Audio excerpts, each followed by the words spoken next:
এতটুকু ব্যাপার, আপনি আমার সাথে চলেন। বাবা, উনি লিলিপুটের সর্দার, ওনার রাজ্য সামলানোর জন্য ওনার কোনো সন্তান নেই, ওনাকে একটা সন্তান দিয়ে দেন। আমি সন্তান দিতে পারি না, কিন্তু একটা ঔষধ দিতে পারি যেটা খেয়ে ওনার স্ত্রীর বাচ্চা হবে।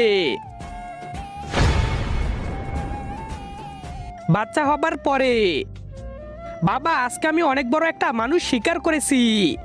সাব্বাস আমার ছেলে, তুমি এই রাজ্যের রাজা হওয়ার যোগ্য হয়ে গেছো। হ্যাঁ, কিন্তু আমি দেখবো কত বড় মানুষ মেরেছো। হ্যাঁ চলেন। তার আগে মাকে তো আমরা সবাই ভালোবাসি, আজকে দেখি বাবাকে ভালোবেসে কে কে ভিডিওতে লাইক করে চ্যানেলটি সাবস্ক্রাইব করে দেয়। আসলে আমি দেখতে চাই তুমি বাবাকে কতটা ভালোবাসো, আর কমেন্টে অবশ্যই আই লাভ ইউ বাবা লিখে যাবে। এই দেখেন। আরে তুমি কাকে মেরে দিলে?